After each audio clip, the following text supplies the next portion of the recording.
Hey, willkommen.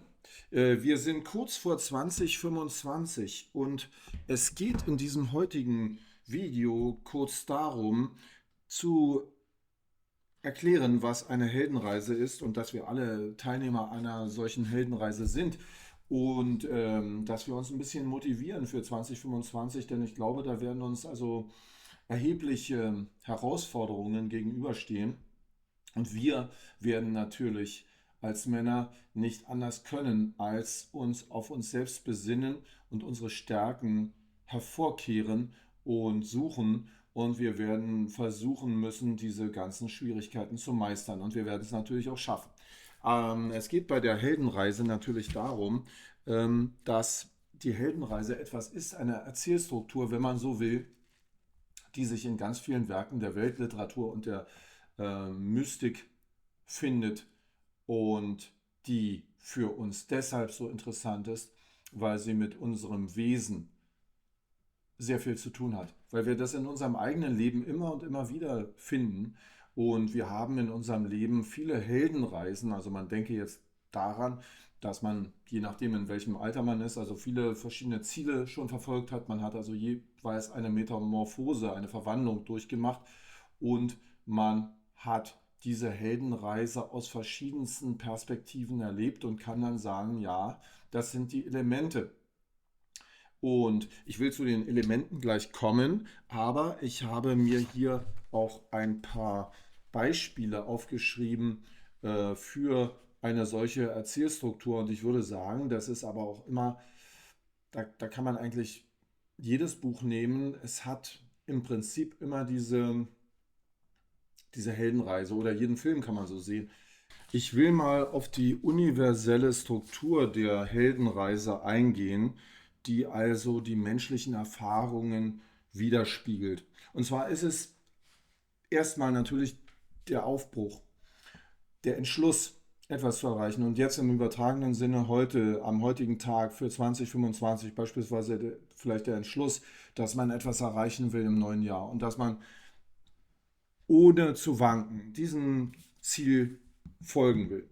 Und also in den verschiedenen ähm, Erzählungen, die es gibt, ist es beispielsweise, dass in der Odyssee der Homer aufbricht, um am Trojanischen Krieg teilzunehmen. Und daraus entwickelt sich ja dann also eine ganz riesige und lange Geschichte von vielen Jahren, in der er auf dem Meer verloren ist und dann schließlich nach Hause zurückkehrt. Oder beispielsweise in Herr der Ringe geht es darum, dass sich die kleinen Helden aufmachen, um den Ring, den magischen Ring, der in der Lage ist zu knechten, in Sicherheit zu bringen.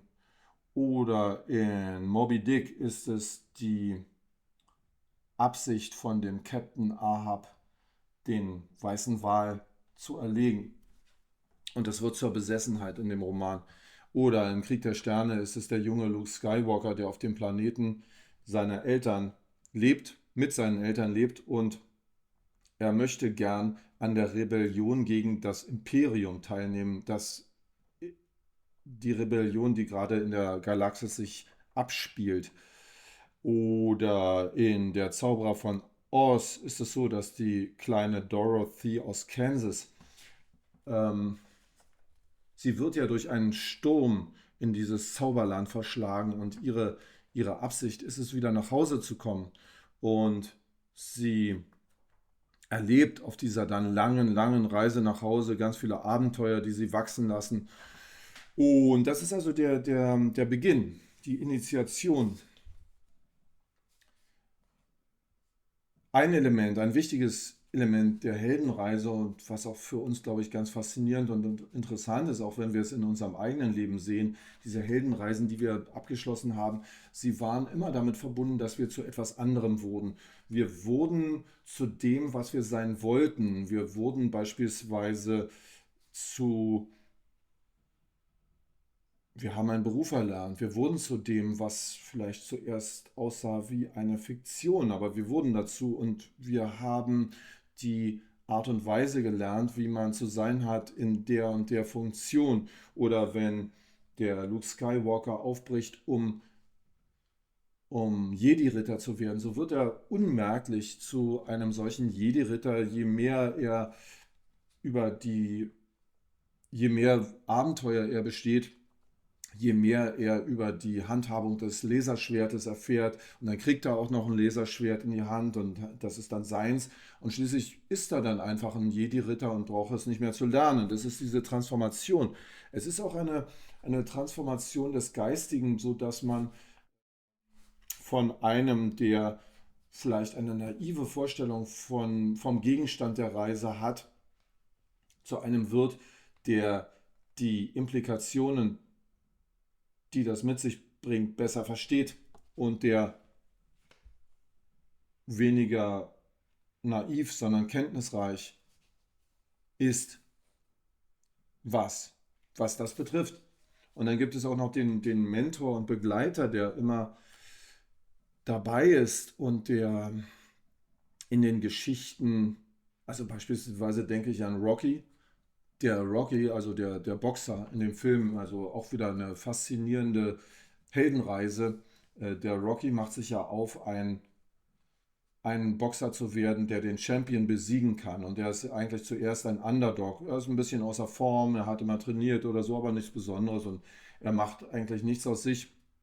Und er hat diesen Trainer, der ganz viel Biss hat und der ein bisschen komisch rüberkommt, aber der ihn immer mahnt, Rocky, du musst so und so sein. Oder beispielsweise in Krieg der Sterne, der Obi-Wan Kenobi, der den Luke Skywalker im Prinzip an der Hand nimmt und ihn mitnimmt zu dieser Rebellion und ihm sagt, was er machen soll und ihm Gelegenheit gibt, die Dinge zu lernen, die man lernen muss, um erfolgreich teilzunehmen. Es gibt, es gibt einen Konflikt auf diesen Reisen zwischen Ordnung und Chaos. Das heißt, die Helden möchten mit ihren Fähigkeiten die Schwierigkeiten meistern, die auftreten, aber das Chaos reißt sie an verschiedenen Stellen einfach mit und sie müssen die Dinge so meistern, wie sie auftreten. Es bedeutet, dass der Übergang vom Alten hin zum Neuen oftmals verbunden ist mit einem gewissen Chaos, mit dem Gefühl, dass man Dinge nicht bewältigen kann in einer geordneten Art und Weise, sondern dass man sie einfach managt, so gut man kann und dass dies eine oftmals schmerzhafte Erfahrung ist, eine Erfahrung, die einen aus seinem, wie sagt man so schön, aus seiner Komfortzone reißt, die aber notwendig ist. Man, es gibt ein Element bei dieser Heldenreise, die immer darin besteht, dass der Held mit einer Gabe zurückkommt, mit etwas, das er errungen hat auf dieser Reise und etwas eigentlich Unerwartetes.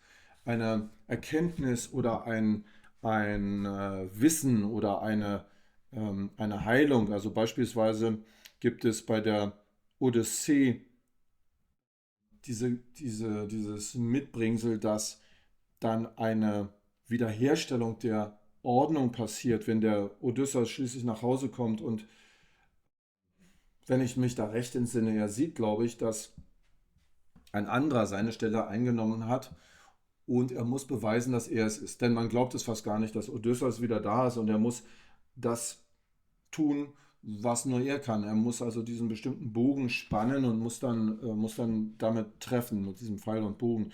Oder in Herr der Ringe gibt es die Freiheit und Hoffnung für Mittelerde, wenn der Ring gesichert ist.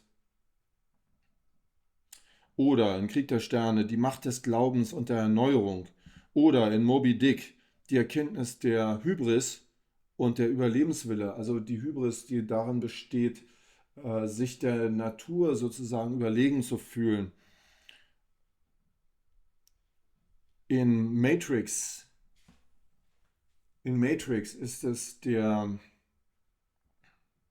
dieses Erwachen, dass also der Neo am Ende des Films Matrix erkennt, dass er innerhalb der Matrix ganz bestimmte Möglichkeiten hat, die es seiner bisherigen Auffassung zufolge so nicht geben kann. und dass er diese nutzen kann. In der Zauberer von Oz ist es die Selbsterkenntnis und die Wertschätzung des Alltags. Und in Rocky, würde ich sagen, ist es wahrscheinlich die Kraft des Glaubens, dass man es schaffen kann, dass man einfach durch genug Training und Wille zum Sieg am Ende siegreich sein kann. Das ist diese Gabe. Es gibt bei diesen Heldenreisen auch immer eine ganze Menge Symbolik und Archetypen. Ich habe bei Rocky habe ich gerade darüber gesprochen, dass der Mentor von Rocky eine, eine komische Natur hat. Er ist so ein kleiner verbissener Kerl und als solcher ein Archetyp. Oder bei der Zauberer von Oz sind es diese Archetypen, die Begleiter auch von Dorothy, die, also die würde ich sagen, relativ typisch sind. Zum Beispiel die Vogelscheuche für jemanden, der